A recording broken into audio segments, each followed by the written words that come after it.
Hey everyone, and welcome back to another episode of Fortifying Your Faith. My name is Haston Hanley, and I'm so glad you can be back with us today as we are continuing our season focusing on how to grow as a Christian. Over the past several weeks, we have been looking at several ideas. Last week, we looked at the need to grow in self-control.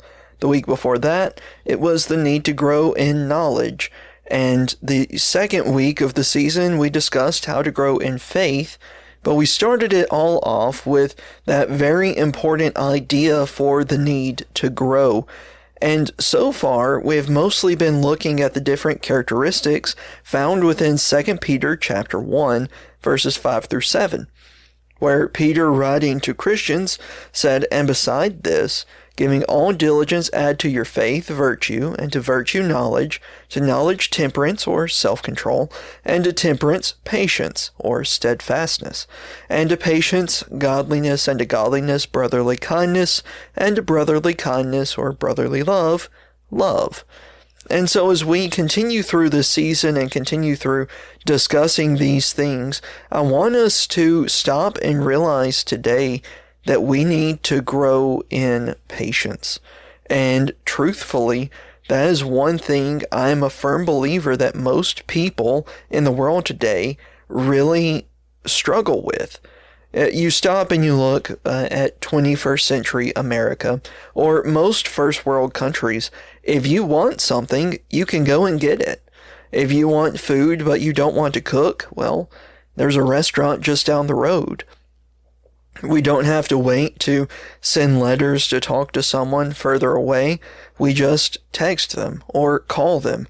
We can even send an email and it gets to them pretty much instantly. We don't have to work on having patience any longer because we live in an instant world. In fact, most of the time, we don't even really have to look up information if we want it. We can just Google it. We can ask AI about it. We can even just hold down a button on most of our smartphones and we can just speak and it will tell us the answer. And so when we discuss this idea of needing to be patient, it's something that I'm a firm believer most of us are aware that we need to have it, but I just don't think so many people view it as a necessity, or even really recognize that they don't have patience. And so when we look at this and really examine ourselves when we're discussing this, we need to make sure that we are not among those same people who say, well, that's not me. That's not who I am, so therefore I'm sure that I'm fine with my patience. But let's look at a few verses and a few ideas this morning or today, whenever you're listening to it, and just start to realize how we need to grow in patience. So first of all, we need to stop and realize that we need to be patient not only in life, but in conversations, the way we react, even the way we listen to someone.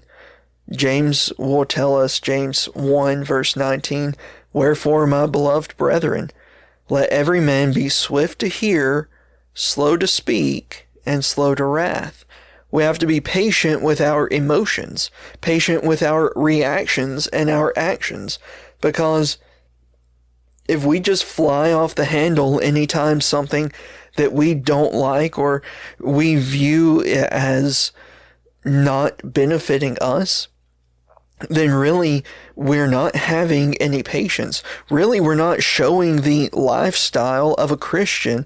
And next week, when we break down godliness, Lord willing, we're going to look at that idea as well of, as a Christian, showing Christ as our example. But yet, if we're just rash, if we're not having patience, if we're just continuing on with our daily lives however we see fit, and going from instant gratification to instant access to instant gratification, then it makes life for us as a Christian very difficult.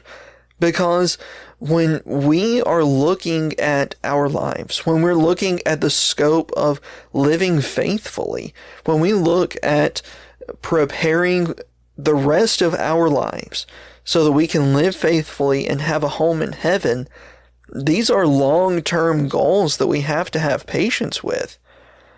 You look at Hebrews chapter 12, beginning with verse 1.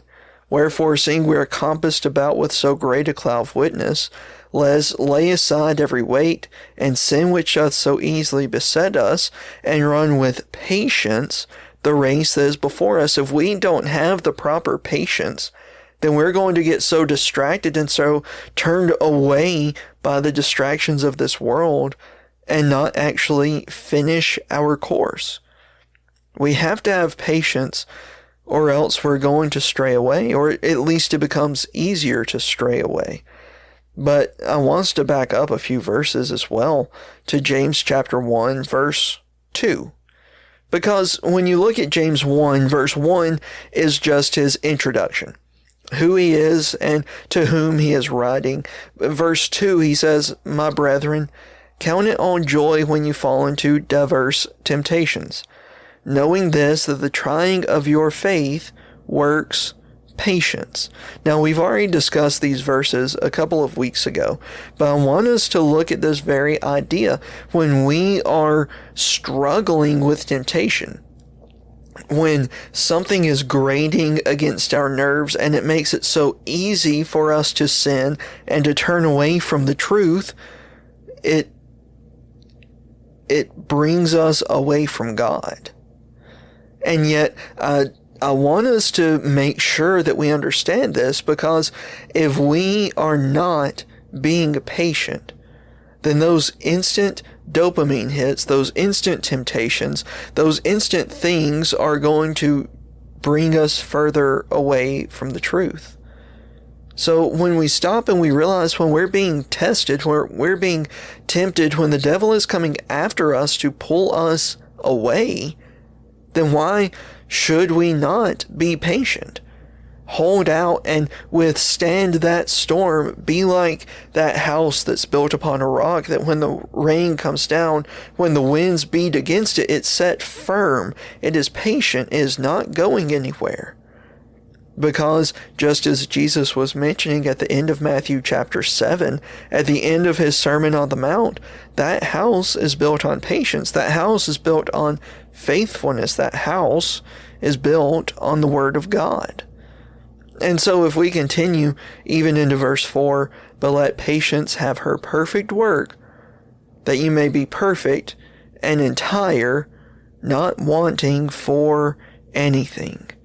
You see how important patience is for the life of a Christian, for that growth of a Christian? If we step away from that patience, if we just start going head first and headlong into whatever we want, we bring about so many problems. In fact, if we start operating on our schedule rather than on what God has planned, then we don't really have the proper patience. In fact, I want us to look at an example of this. 1 Samuel chapter 13. I want us to begin with verse 8. And even though we're kind of picking up in the middle of this account, we're picking up with the part where King Saul really should have taken time to be patient. Because he was told, prepare, go up, win this battle, and I, being Samuel, will be there in 7 days.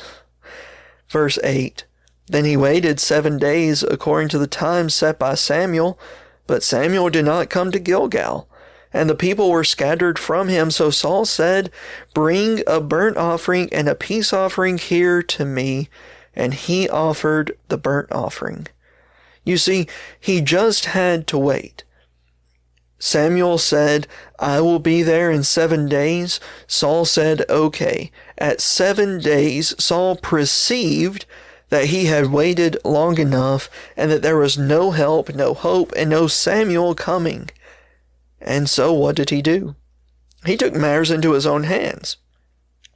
Verse 10, it has always been something that I found, perfect timing, because 1 Samuel 13:10. Now it happened as soon as he had finished presenting the burnt offering, as soon as that sacrifice was finished, Samuel came, and Saul went out to meet him, that he might greet him. And Samuel said, "What have you done?" You see, it wasn't just enough that he decided to do this sacrifice by himself. First of all, he was not someone who would be acceptable to perform this sacrifice, but he did it anyway. This wasn't his to perform, but yet he still proudly did it. And so, as we keep reading verse 11, Saul said, "When I saw that the people were scattered from me, and that you did not come within the days appointed, and that the Philistines gathered together at Michmash, then I said, the Philistines will now come down to me at Gilgal, and I have not made supplication to the Lord. Therefore I felt compelled and offered a burnt offering." You see, he's pointing the blame in every other direction other than to himself. It was Saul's lack of patience.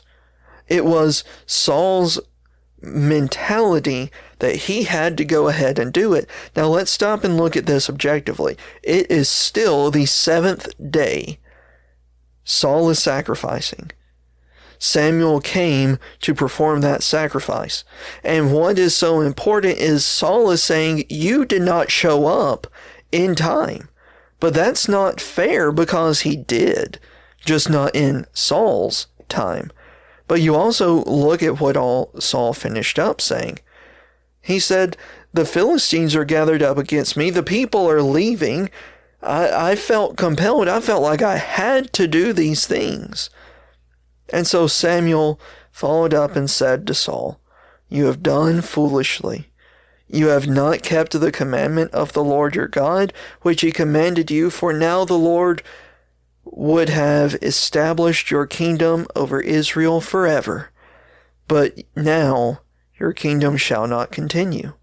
The Lord has sought for himself a man after his own heart, and the Lord has commanded him to be commander over his people, because you have not kept what the Lord has commanded you." You see how important patience actually is. And so when we look at our lives, how are we living? Are we actually taking it seriously? How we ought to focus on patience? How we need to actually take the time to be patient? Or are we rather just running headfirst into whatever we want, doing whatever we feel like we should, and just bypassing growing closer to God?